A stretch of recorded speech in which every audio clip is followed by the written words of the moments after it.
have Meena. She's an Agile Delivery Lead based in the UK, and she's super passionate about how Agile brings people and teams together. She's also one of the graduates of our Women in Agile Launch New Voices program. And yes, we met Meena in December when she actually accepted our invite to talk to our lightning sessions. It was really nice to meet her, and she continued sharing these ideas and the passion that she has for any Agile topics. So she attended AgileNext conference last month. We were super happy to see her. And that's when she decided that it's time to take this topic a little bit further. And that's why we have her tonight to give us a proper talk on a very lovely topic. So thank you, Meena, for being here, and thanks for joining us tonight. Thanks, Bianca. Just going to take a minute to get set up. All right. So hello, everyone. I'm super excited to be here and would really like to thank Women in Agile London for giving me the opportunity to talk to you all today. So as Bianca mentioned, this talk was born out of a lightning talk.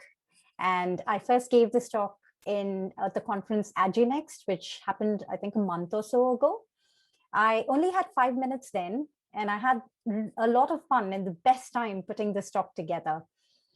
But as with things like this, there was so much to be said. And this is a topic very close to my heart. And I was left feeling, if only I had a little more time to explore this and go a little deeper.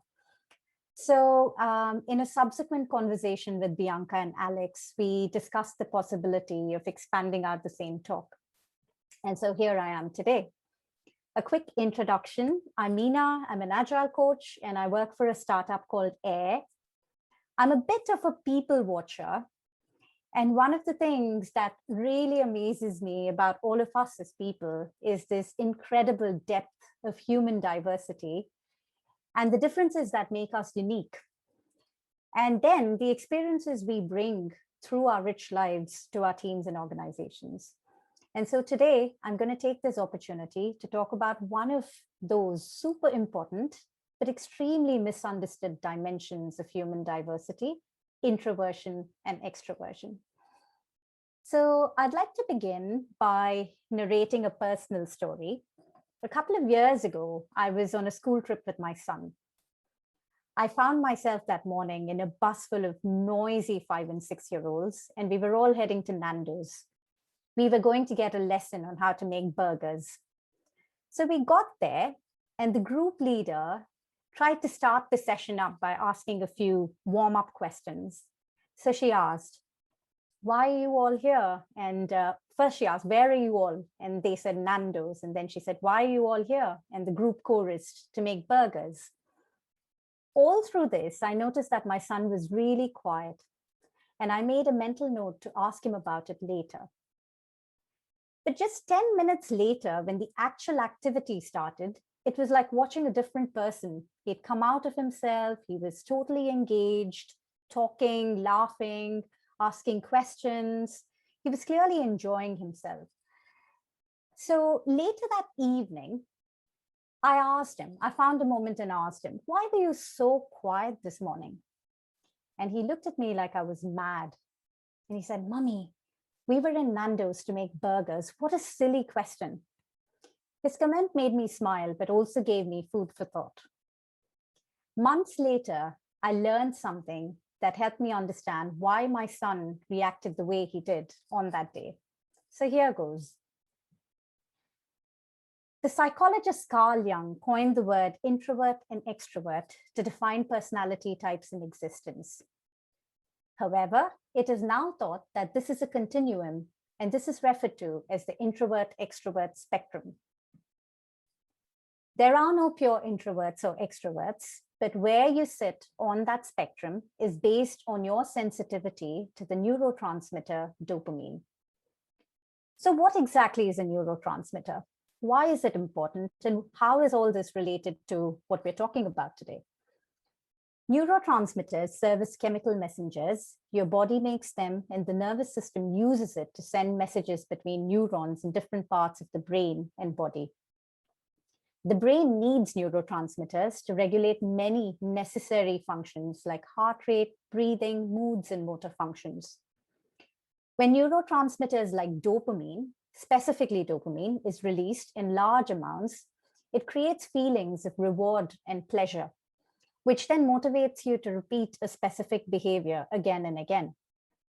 Now, studies have revealed that extroverts have more dopamine receptors in their brain than introverts do. This finding means that extroverts need more dopamine to feel happy because they're less sensitive to it. So the more social they are, the more they talk and move around in groups, the more they feel dopamine's pleasant, rewarding effects. In contrast, introverts are sensitive to dopamine. So all of this stimulation actually sometimes makes them feel overwhelmed and anxious. That is not all. Introverts prefer to use a different neurotransmitter altogether, and this is called acetylcholine. Christine Fonesca, in her book, Quiet Kids, Help Your Introverted Child Succeed in an Extroverted World, says, and I paraphrase, like dopamine, acetylcholine is also linked to pleasure, but acts very differently. Acetylcholine makes us feel good when we turn inward, and this powers our ability to think deeply, reflect, and focus intensely on just one thing for a long period of time. This helps explain why introverts like calm environments. It's easier to turn inwards when we're not attending to external stimulation. When we read, concentrate, or use our minds in some way, we feel good because our brains release acetylcholine. The effects, however, are so subtle and gentle that extroverts hardly register it. In a group, an extrovert will often think out loud, whereas an introvert will think before acting. The brains of introverts also work a little differently. Here's something I learned that I found super interesting. Marty Olson-Lamy, the author of The Introvert Advantage, explains that introverts have a longer neural pathway for processing information. You can see from the picture that introverts process information more deeply as it passes through both the long-term memory and planning areas of the brain. Introverts experience interactions with people more intensely as they process everything in their surroundings. So they pay attention to all the sensory details in the environment and not just people. So an introvert will often compare old and new experiences when making a decision, which slows down the processing, but leads to carefully thought out decisions. Society, though, generally celebrates extroverts. And this in turn places a burden on introverts to act and behave in a more extroverted way. And we have this giant big word for this, should, which says loud and clear that there's an ideal or desired result. The world is by default built for extroverts, and introverts are just expected to fit in. This often starts young, when you coax young children to just come out of your shell, or when children are forced to be social when they probably have a rich inner world that's keeping them really busy. This then continues into adulthood. People who appear confident are more likely to get praise and promotions, and their contributions in general viewed more favorably. There's a plethora of training available to enable people to negotiate better, to work on their body language, to appear more confident, bigger, and bolder. But according to estimates, extroverts outnumber introverts by about 3 to 1. So what is most frustrating is that introverts often find that the environment they operate in keeps giving them messages to change themselves. But hey, there really is no right or wrong when it comes to personality types, is there?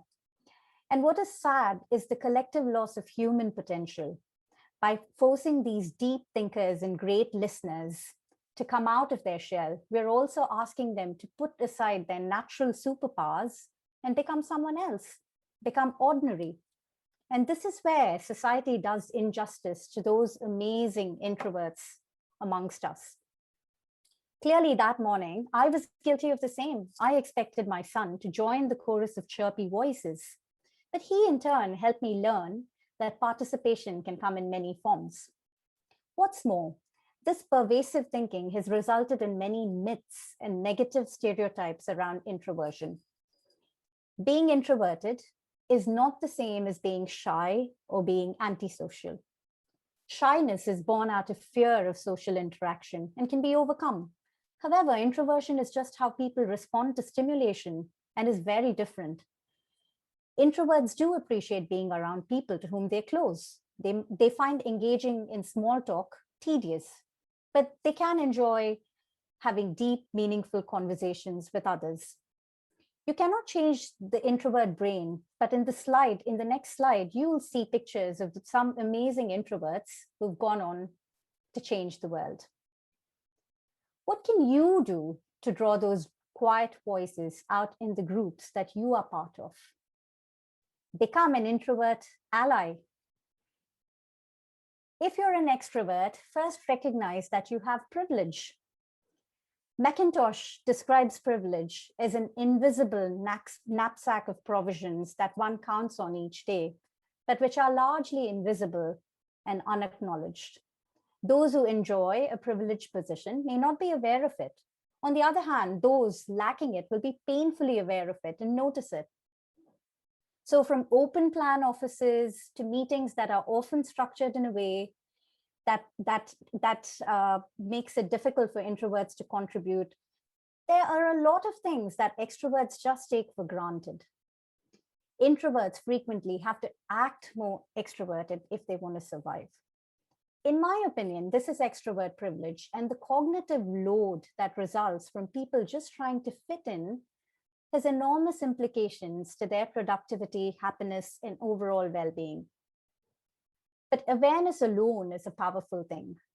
So I speak about introversion and extroversion to some of the teams I coach, and I always notice a subtle change in behavior, an acknowledgement that being anchored to certain, this is the way we've always done things, can impact contribution from others in the group. I've also noticed that people start paying attention to otherwise invisible strengths. We spend a lot of time in groups. In the workplace, especially virtually, this can take the form of meetings. So as a simple principle, building in reflection time for people to write down their ideas before speaking can help introverts collect their thoughts. Susan Cain, the author of Quiet, The Power of Introverts in a World That Can't Stop Talking, has come up with an inclusive meeting checklist, which has some valuable suggestions on how to structure meetings. Some of which include post-agenda items as questions. Questions help people prepare, make it easy to keep the discussions on track, and also make it easy to determine when the discussion is complete. She also highlights the importance of pre-work for introverts. If you haven't already read it, I highly recommend her book, as it gave me lots of insights, both into myself as a person, but also helped me understand how introversion and extroversion has an impact on team dynamics. Finally, we all need breaks, but introverts really need breaks to recharge. In his TED Talk, Who Are You Really? The Puzzle of Personality, Brian Little, a psychologist, talks about his experience attending conferences, something we're all familiar with, and how you often find introverts catching a moment in the quiet spaces you can find in breaks. When I first watched this talk, I could totally relate to what he was saying. I often find that in social events, breaks are for networking. But as someone told me, network is a noun before it became a verb. And that's my preference too. Having breaks free of the buzz of social stimulation is critically important for introverts to recharge. So build those breaks in intentionally, and you'll have a much happier group all around. But wait a minute, didn't we start by saying this was a spectrum? Personality traits exist along a continuum, and the vast majority of us aren't really introverts or extroverts. We fall somewhere in the middle, somewhere on that spectrum. So Dr. Adam Grant, an organizational psychologist at Wharton, has researched this continuum, and he found that 2/3 of people don't strongly identify as either. These people are called ambiverts. They have both introverted and extroverted tendencies, but the direction in which they lean varies depending on the situation. So the same person can be extroverted in some situations, but introverted in others. So he's designed a 10-question quiz to help assess where you are in the spectrum. So we're going to do a little exercise, and I found it a lot of fun, so I hope you do too. So we all have about 3 minutes, and Bianca will post the link to the quiz on chat. So if you can all complete it, then it'll give you some insight into who you are as a person. If you'd like, you can turn your cameras off and focus on the quiz.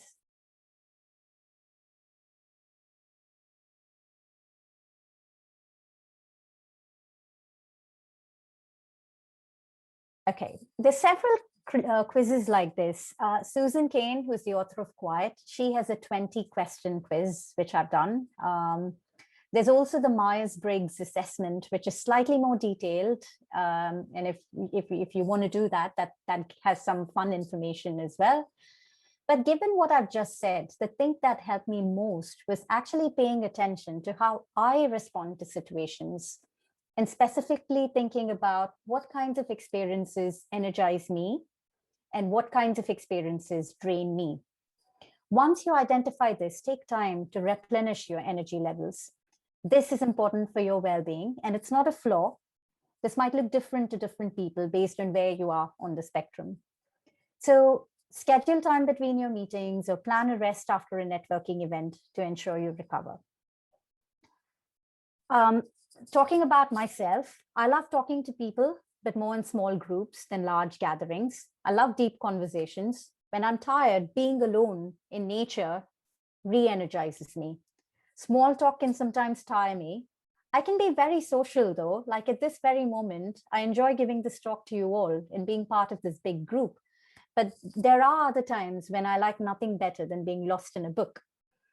So trying to consciously keep these two questions in mind has changed my experience of how things are in the world. And I take time to step away when I need to, and I come back when I feel like. But previously, I used to word things like, I don't like this. And now instead I say, okay, I need a break. And that's a very different frame to look at things through. In some ways, I think, though, we as humans defy clear-cut classification. The minute you put us in a box, we'll resist, because it's not very easy to classify people and to pin them down into a certain type. But we can seek to understand ourselves and do more of the things that give us energy and make us happy. Finally, we all fall somewhere on the introvert-extrovert spectrum. But regardless of where you are, there's no best personality, and there are no shoulds on how people should be to fit. Instead, if we turn our focus towards understanding ourselves, we benefit from the self-awareness and also gain a greater understanding of the people we encounter in the various groups we're part of. The dictionary has two definitions for spectrum. One, it's used to classify something in terms of its position on a scale between two extreme points, which in our case today is introversion and extroversion. The other, and what I much prefer, is a band of colors as seen in a rainbow, produced by separation of the compounds of light by their different degrees of refraction according to wavelength. And that's how I think we all are as people. We sit somewhere on the spectrum, but it takes all the colors in the spectrum to actually make a rainbow. I hope today's talk has sparked some thought, and we all work towards creating more inclusive spaces where everyone can be themselves. So here are my details. I end this talk today. There's my email ID, and I will ping it across on chat. And if you want to connect with me, we can continue this conversation. And I'm happy to answer any questions.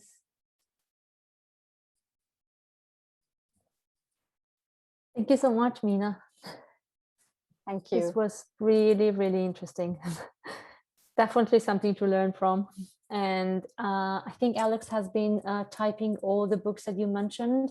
If there's anything else you would like to add, you're going to find information in the chat. For those of you who just joined, we're going to repost those book titles.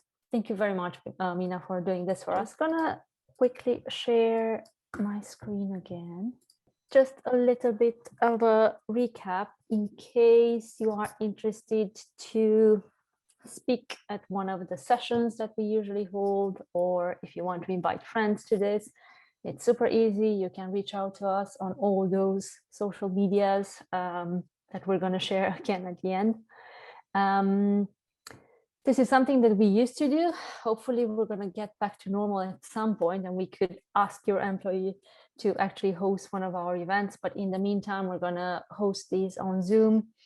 But yes, if you're interested in anything, if you want to facilitate a session, if you have an idea, I think both Meena and Vera were really nice to reach out to us, and they just wanted to share something with us and with you tonight. So it was super easy. So we're always like encouraging you. If you have ideas that you want to share, just reach out to us. We're here. Also, if you're interested in women in Agile, you can also try and look them up. You can join some of their programs.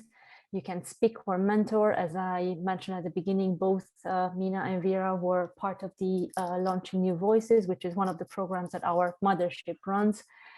If you're interested in starting a local group, so London is a local group. If you think you might want to start a local group in your area, just reach out to this link and you'll find all the details that you need to set it up. Also, you can become a member or join a local group by just following the links on the website. Once again, if you want to keep in touch, we have a couple of links. You can find us on Meetup, you can find us on Twitter, on Instagram as well.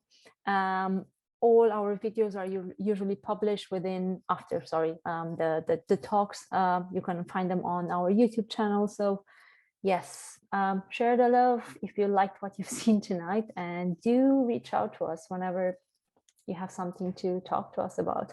We're here and very welcoming. So thanks again for joining us tonight. It's been really, really nice.